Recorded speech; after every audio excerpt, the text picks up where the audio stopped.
Good morning. If you've been watching the precious metals markets recently, you've likely noticed something unusual happening with silver. After decades of price suppression allegations, regulatory scrutiny, and mounting physical demand, we may be witnessing a fundamental shift in how silver is valued and traded globally. The question before us today isn't whether silver will make you wealthy overnight. That's not how serious investors approach markets.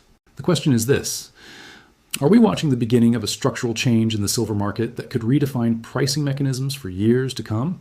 More specifically, has the influence of COMEX futures trading on physical silver prices finally begun to fracture? This isn't about conspiracy theories or internet hype. This is about understanding market structure, recognizing historical patterns, and making informed decisions based on evidence rather than emotion. Over the next 25 minutes, we're going to examine what's actually happening in the silver market right now. We'll look at the mechanics of price discovery, the role of paper contracts versus physical metal, and what these dynamics mean for your portfolio strategy. Whether you currently hold silver or you're considering your first position, this conversation is designed to give you clarity in a moment of significant market uncertainty. Let's begin by understanding what we mean when we talk about COMEX and its historical influence on silver pricing.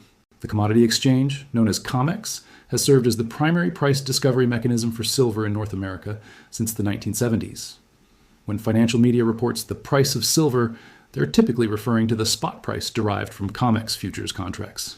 These are paper contracts representing the right to buy or sell silver at specified prices and dates. Most of these contracts are settled in cash, not physical metal. Here's what you need to understand.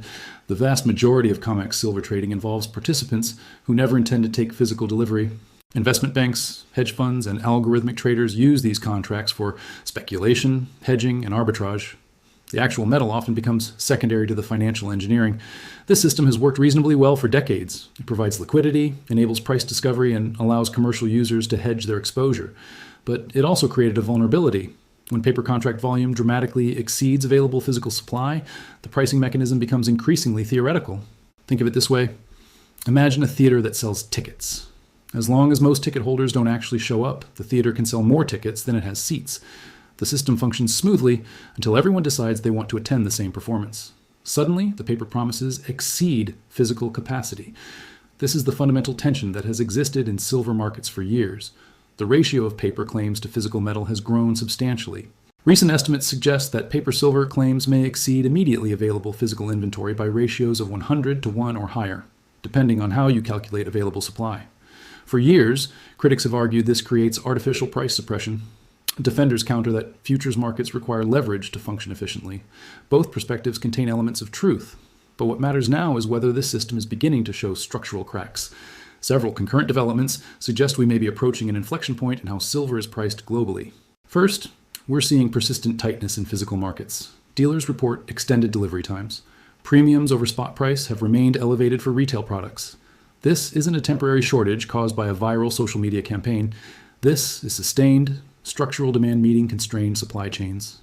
Second, we're observing changes in how large institutions are approaching precious metals exposure. More investors are specifically requesting allocated physically backed positions rather than synthetic exposure through derivatives. Third, alternative pricing mechanisms are emerging. Shanghai, London, and other markets are increasingly relevant to global price discovery, reducing COMEX's monopolistic influence. Fourth, central banks globally have been net buyers of gold and are showing renewed interest in silver for strategic reserves and industrial applications. Fifth, industrial demand for silver continues to grow, particularly in solar energy, electronics, and emerging technologies, where silver's unique properties make it irreplaceable. These aren't speculative drivers. These are fundamental supply and demand factors that create genuine pricing pressure. Now, let's be clear about what this doesn't mean. This doesn't mean COMEX is collapsing tomorrow. It doesn't mean silver is guaranteed to reach some specific price target. What it does mean is that the market structure that has governed silver pricing for 50 years is facing challenges it hasn't encountered before. The relationship between paper contracts and physical metal is being tested in real time. History offers us useful guidance here. We've seen this pattern before in other commodities. In the late 1970s, the Hunt brothers attempted to corner the silver market, accumulating enormous physical positions. The price spiked dramatically before regulators intervened and the market collapsed. That episode taught us that attempted manipulation, whether upward or downward, eventually fails when it conflicts with underlying supply and demand fundamentals. More recently, we witnessed similar dynamics in palladium markets. For years, paper trading dominated price discovery. Then, sustained industrial demand created genuine physical shortages. The result? Palladium prices climbed from under $500 per ounce to over $3,000 at their peak, not because of speculation, but because industrial users needed the actual metal. The paper market eventually had to align with physical reality. The adjustment was neither smooth nor predictable in its timing. We saw comparable patterns in uranium markets. After years of depressed prices, a combination of underinvestment in new supply and growing recognition of nuclear energy's role in decarbonization created supply deficits. The paper contracts that had kept prices artificially low couldn't hold once end users began competing for available physical material. The lesson from these historical examples isn't that prices always go up. Sometimes they go down when paper markets have been artificially elevated. The lesson is that whenever significant divergence develops between paper claims and physical availability, an adjustment eventually occurs. The adjustment can be violent. It's rarely telegraphed clearly in advance, and it often catches market participants off guard. So what would a genuine shift in silver's pricing mechanism actually look like? It wouldn't necessarily be dramatic or immediate. Market structures evolve over time, often gradually, punctuated by moments of acute stress. We might see COMEX remain relevant, but lose its monopoly on price setting. Regional markets could become more important, creating price differentials based on local supply and demand. We might see increasing divergence between futures prices and physical premiums, where the paper price becomes less relevant to actual transactions. We could witness more instances of delivery requests on futures contracts, forcing traders who are short to either deliver physical metal or pay substantial premiums to exit positions. Banks and institutions that have provided liquidity through unlimited short positions might reassess their risk exposure and reduce their market-making activities. This could reduce liquidity in futures markets, increasing volatility and making price discovery more choppy and unpredictable. Mining companies might begin selling their production through long-term contracts with end users, rather than through exchange mechanisms, further reducing COMEX relevance. None of these developments would happen in isolation.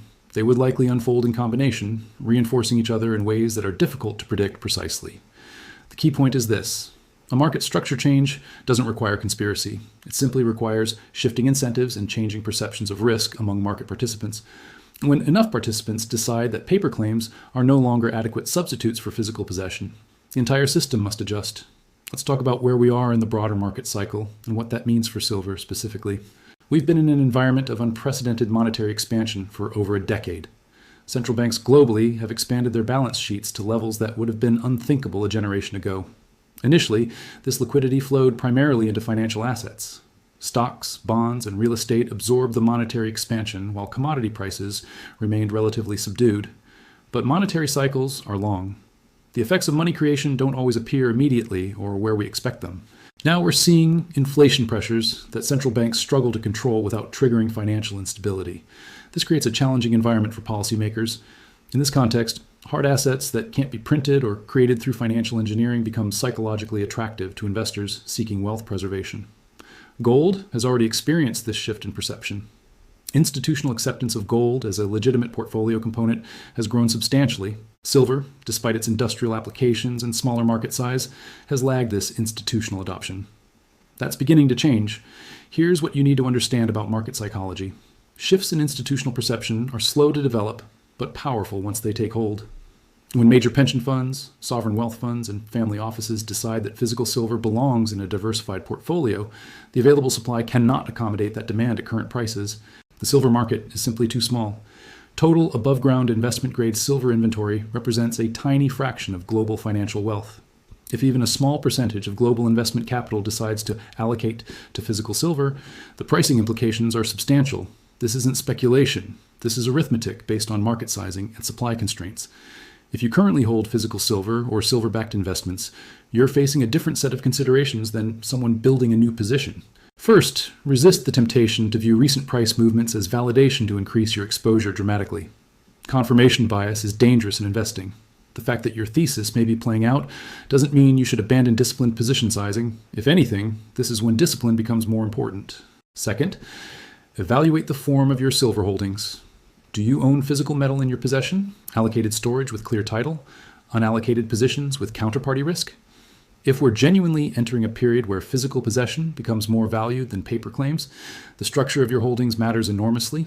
Consider whether your current storage arrangements are adequate for your security needs. Physical metal in your home creates different risks than metal in professional vaults. Third, think carefully about your exit strategy. At what point would you consider reducing your position?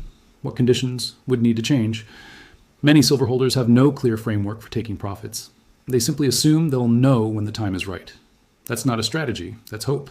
You don't need to sell everything at once, but having predetermined milestones where you reduce exposure by specific percentages can prevent emotional decision-making during volatile periods. Fourth, don't ignore the opportunity cost of your capital.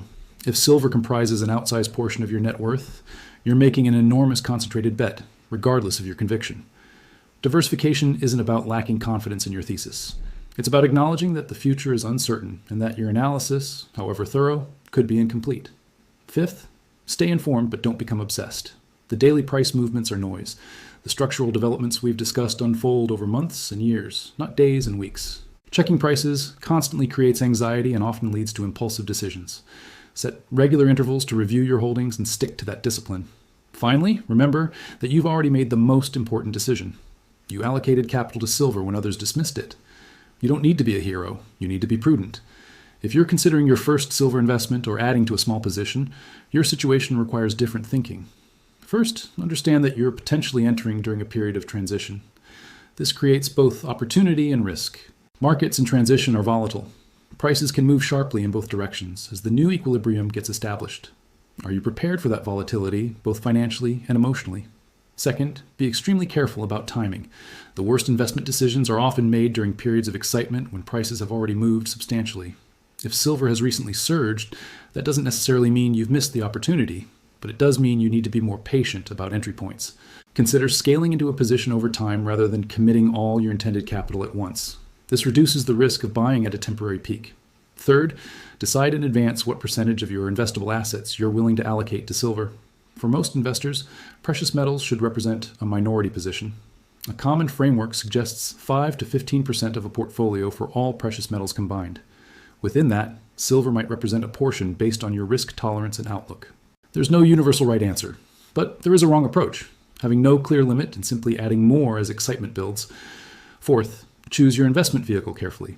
Physical coins and bars offer no counterparty risk, but require secure storage.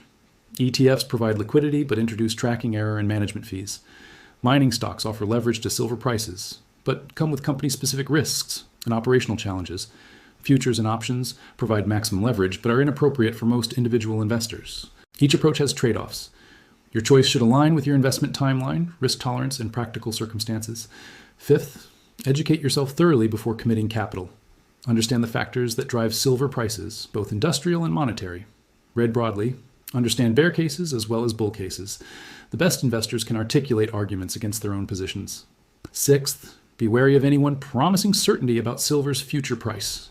The market is complex, influenced by countless variables, and fundamentally unpredictable in its short-term movements. What we can analyze is supply, demand, market structure, and historical patterns. What we cannot know is precisely how or when prices will adjust to changing fundamentals. Finally, prepare yourself psychologically for regret, regardless of what you decide. If you buy and prices fall, you'll regret buying. If you don't buy and prices rise, you'll regret waiting. Regret is unavoidable in investing. Accepting this reality in advance helps you make decisions based on analysis rather than fear of feeling foolish. Let me be direct about the specific errors that destroy wealth during periods of market transition. Mistake 1, using leverage or borrowed money to invest in silver. The volatility of precious metals makes leverage extraordinarily dangerous.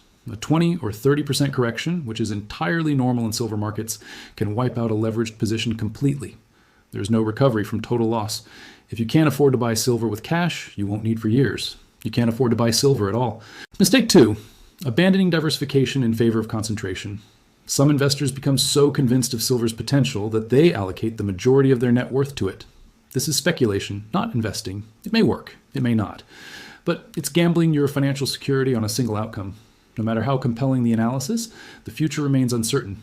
Protect yourself by maintaining exposure to uncorrelated assets. Mistake 3, trading frequently in response to price movements. Every transaction costs money through spreads, premiums, or fees. Frequent trading in silver, especially physical silver, destroys wealth through transaction costs alone. The market has to move substantially just for you to break even. Mistake 4, ignoring tax consequences. In many jurisdictions, silver sales trigger capital gains taxes. In some places, sales of physical metal require reporting. Make decisions with full awareness of the after-tax implications. What looks like a profitable trade might be marginal or negative after taxes. Mistake 5. Trusting dubious dealers or storage arrangements. The precious metals industry attracts both reputable professionals and unscrupulous operators. Verify credentials. Check reviews. Understand exactly what you're buying and where it's stored. If a deal seems too good to be true, it almost certainly is. Mistake 6. Panicking during corrections. Silver is volatile. If you cannot emotionally tolerate seeing your position decline 20 or 30% temporarily, you should not own silver. These corrections are features of the market, not anomalies. They test your conviction and shake out weak hands before major moves. Mistake 7. Confusing price movement with vindication. Just because silver rises doesn't mean your specific analysis was correct. Markets are complex, and correct outcomes can result from incorrect reasoning. Stay humble. Stay curious. Be willing to update your views as new information emerges. Mistake 8. Ignoring industrial demand fundamentals. Silver is not just a monetary metal. Its industrial applications drive a significant portion of demand. Changes in solar energy adoption, electric vehicle production, or electronics manufacturing affect silver demand in ways completely unrelated to monetary policy. Mistake 9. Assuming that paper market dysfunction guarantees rising prices. If a major financial crisis undermines economic activity broadly, industrial demand for silver could collapse, even as monetary demand rises. The net effect on price depends on which force dominates. Don't assume the outcome is predetermined. Mistake 10. Failing to secure your physical holdings properly. If you own physical silver, you become responsible for its security. Home storage requires fire protection, theft prevention, and discretion about what you own. Professional storage requires trust in the storage provider and clear documentation of ownership. Many investors focus obsessively on acquiring silver while giving inadequate attention to protecting what they've acquired. Understanding silver's potential requires understanding the larger economic environment we're navigating. We live in an era of unprecedented debt at every level: sovereign, corporate, and household. This debt burden constrains policy options for addressing economic challenges. Central banks face an impossible trilemma. They must manage inflation, support economic growth, and maintain financial stability. But tools that address one goal often worsen the others. Raising interest rates to combat inflation risks triggering recession and financial crisis. Keeping rates low to support growth risks persistent inflation and currency devaluation. This is not a solvable problem in the traditional sense. It's a balancing act that must be managed continuously with imperfect tools and incomplete information. In this environment, assets that serve as stores of value independent of government policy become strategically important. Gold has historically filled this role. Silver, as gold's more volatile and industrially useful cousin, offers similar properties with additional complexity. The global reserve currency system is also under stress. The dollar's dominance is being questioned by both allies and adversaries. While the dollar is unlikely to lose its reserve status quickly, the direction of travel is toward a more multipolar currency system. In such a system, precious metals often play a larger role as neutral reserve assets, acceptable to multiple parties with competing interests. Additionally, the energy transition underway globally creates enormous demand for silver in solar panels and electric infrastructure. Even if monetary demand for silver remained constant, industrial demand growth alone could tighten markets substantially over the coming decade.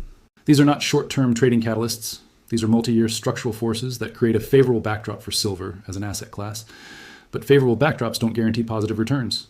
Execution, timing, and risk management remain critical to actual investment outcomes. Let's examine silver's industrial profile more closely, as this distinguishes it significantly from gold. Roughly half of annual silver demand comes from industrial applications. This demand is relatively price inelastic in the short term. Manufacturing processes that require silver's unique properties, its electrical conductivity, thermal conductivity, and reflectivity, cannot easily substitute other materials without redesigning entire production systems. Solar panel manufacturing represents one of the fastest growing sources of silver demand.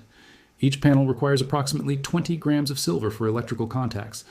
As solar energy adoption accelerates globally, driven by both climate policy and economic competitiveness, silver demand from this sector continues to grow. Electric vehicles and charging infrastructure also consume substantial silver. The electrification of transportation is a multi-decade trend that's only beginning.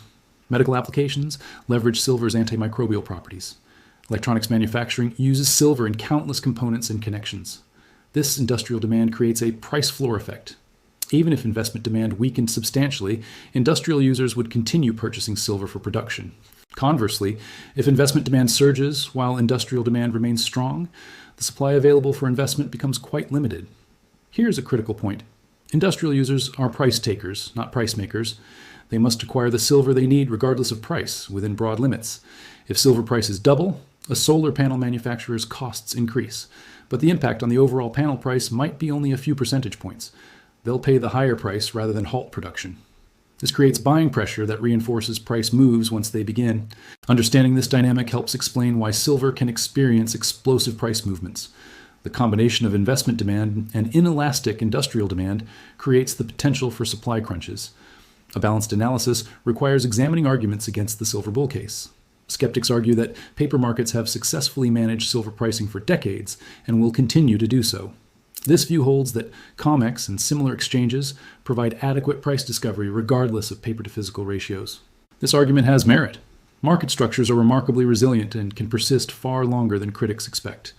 Another counterargument: industrial demand could fall sharply if recession or technological substitution occurs. Solar panel efficiency improvements might reduce silver content per panel. This is possible. Technological development is unpredictable, and economic cycles affect industrial demand significantly. Some analysts suggest that massive above-ground silver stockpiles could enter the market if prices rise sufficiently, capping any rally. Historical silver from jewelry, silverware, and industrial scrap could be recycled. The secondary supply is price-sensitive and could dampen price appreciation. Additionally, mining companies could increase production if silver prices justify developing marginal deposits.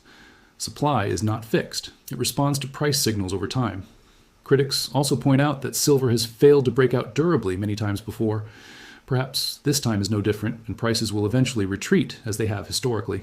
These counterarguments deserve respect. They represent genuine possibilities that could invalidate the bull case.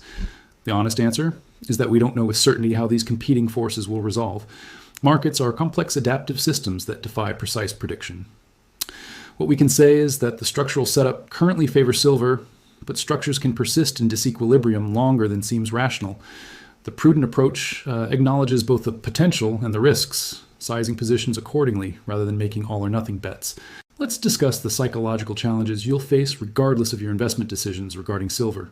If you own silver and prices rise sharply, you'll experience euphoria. You'll feel vindicated. You'll be tempted to buy more or to tell everyone about your prescience. This is exactly when you're most vulnerable to making mistakes. Euphoria clouds judgment and encourages excess risk-taking. If you own silver and prices fall despite compelling fundamentals, you'll experience doubt, you'll question your analysis, you'll be tempted to sell at exactly the wrong moment. This too is when discipline matters most. Markets test conviction precisely when fundamentals are most favorable, but prices don't yet reflect that reality. If you don't own silver and prices rise, you'll experience fear of missing out. You'll feel left behind. You'll be tempted to chase prices at inflated levels. Resist this impulse. There's always another opportunity. Missing one move doesn't prevent you from participating in the next. If you don't own silver and prices fall, you'll experience vindication. You'll feel smart for avoiding losses. You'll be tempted to dismiss the asset class entirely, but this too could be a mistake. Assets often become most attractive precisely when prices have fallen and sentiment is soured. The common thread through all these scenarios is emotion overwhelming reason. Your brain is designed to feel these emotions intensely. They served survival purposes in our evolutionary past, but they're maladaptive for investing, where patience, consistency, and contrarian thinking often produce the best results. Developing emotional discipline requires self-awareness, predetermined rules, and often accountability structures like written investment plans or advisor relationships. The investors who succeed over decades are rarely those with the best analysis. They're those who can execute reasonable strategies consistently despite emotional turbulence. If you've decided to invest in silver or adjust your existing position, let's discuss practical implementation. For physical silver, decide between coins and bars. Coins carry higher premiums but are more liquid and recognizable. Bars are more cost-efficient for larger positions. Government-minted coins like American Silver Eagles, Canadian Maple Leafs, or Austrian Philharmonics are widely recognized and easily authenticated. Private mint bars are less expensive but require more care and authentication and may be less liquid when selling. Storage decisions matter enormously. Home storage gives you direct control but creates security and insurance challenges. Professional vault storage through reputable providers offers security and insurance but introduces counterparty risk and ongoing costs. Some investors split their holdings, keeping a portion accessible at home for potential emergencies while storing the majority professionally. For those preferring not to handle physical metal, silver ETFs like SLV or PSLV offer exposure with greater liquidity. Understand the differences. SLV uses unallocated storage and doesn't allow retail investors to redeem for physical metal. PSLV uses allocated storage and allows redemption for larger holders. These structural differences matter if you're concerned about counterparty risk or paper versus physical divergence. Silver mining stocks and ETFs like SIL or SILJ provide leveraged exposure to silver prices, but introduce company-specific risks. Mining operations face challenges from labor issues, regulatory changes, geological surprises, and management competence that have nothing to do with silver prices. Streaming and royalty companies like Wheaton Precious Metals offer silver exposure with somewhat less operational risk than miners. For sophisticated investors comfortable with complexity, closed-end funds trading at discounts to net asset value can provide attractive entry points. Whatever vehicle you choose, understand its specific characteristics, costs, and risks. There's no universally superior approach. There's only the approach that fits your specific situation. The most important insight I can offer is this: you don't need to predict the future precisely to position yourself appropriately. What matters is understanding the range of possible outcomes, assessing their probabilities as best you can, and sizing positions so that no single outcome destroys you. Silver could rise dramatically from here if physical paper divergence accelerates and institutional adoption increases. In this scenario, even modest positions could produce substantial returns. Silver could languish for years if paper markets maintain control and industrial demand disappoints. In this scenario, opportunity cost matters, but you won't suffer catastrophic losses from a reasonable allocation. Silver could experience violent volatility in both directions as the market structure evolves unpredictably. In this scenario, emotional discipline and predetermined rules prevent you from being shaken out before resolution. The approach that handles all three scenarios reasonably well is moderate allocation with strong hands and willingness to adjust as new information emerges. This isn't exciting. It doesn't make for dramatic social media posts, but it's how wealth is actually built and preserved over time. Remember that investing is not about maximizing returns on any single position. It's about optimizing risk-adjusted returns across your entire portfolio over your entire investing lifetime. A spectacular gain on silver means little if it encouraged behaviors that led to catastrophic losses elsewhere. Conversely, missing a silver rally entirely is unfortunate but not financially devastating if your overall portfolio serves your needs adequately. Maintain perspective. Silver is one asset class among many. It's a tool for potentially improving risk-adjusted returns, not a religion or identity. As we conclude, let's establish a framework for how to think about silver going forward. First, commit to ongoing education. The factors affecting silver are complex and evolving. What's true today may not be true tomorrow. Read broadly. Follow reputable analysts with different perspectives. Understand the bear case as thoroughly as the bull case. Second, establish clear rules for yourself before emotions run high. Write them down. Share them with someone who will hold you accountable. Under what conditions will you add to positions? Under what conditions will you reduce them? What percentage of your portfolio will you commit maximum? Third, accept that you will sometimes be wrong. Even the best analysis contains blind spots and incorrect assumptions. Investing is a process of continuous learning and adaptation, not achieving perfect foresight. Fourth, stay humble. The market will humble you repeatedly, regardless of your intelligence, education, or experience. Those who believe they've figured it all out are usually on the verge of expensive lessons. Fifth, remember that wealth is built through consistency, not heroics. The tortoise beats the hare not through superior speed, but through superior persistence. Making reasonable decisions repeatedly over decades matters far more than making one brilliant trade. Sixth, keep silver in proper perspective relative to other financial priorities. Maintaining an emergency fund, managing debt, maximizing retirement contributions, and protecting your income through proper insurance all matter more than speculating on silver. Get the fundamentals right first. Only then should you consider tactical positions in assets like silver. We've covered substantial ground today. We've examined COMEX's role in silver pricing, analyzed signals suggesting potential market structure changes, and discussed how to position yourself appropriately. The question of whether COMEX's influence is truly shattering doesn't have a simple answer. Market transitions are messy and nonlinear. What we can say is that stresses in the current system are becoming more apparent. The relationship between paper claims and physical metal is being tested in ways it hasn't been before. This creates both opportunity and risk. How you navigate that duality will determine your investment outcomes. Approach this moment with eyes wide open. Understand what you own and why you own it. Know your exit criteria before you need them. Manage risk rigorously. Control position sizing. Maintain diversification. Resist leverage. Most importantly, make decisions aligned with your actual financial situation and goals, not with excitement about potential gains or fear of missing opportunities. The silver market will be here tomorrow and next year and next decade. There's no need to rush. There's no need to bet everything on one outcome. What matters is developing a thoughtful perspective, implementing it with discipline, and adjusting thoughtfully as circumstances change. If you do these things, you'll be positioned to benefit if silver's structure truly is shifting while protected, if this proves to be another false start. That's the best any investor can do. Prepare for multiple futures, while accepting we can't know which will unfold. Thank you for your time and attention today. May your decisions be informed, your discipline strong, and your outcomes favorable. Stay curious, stay humble, stay prepared.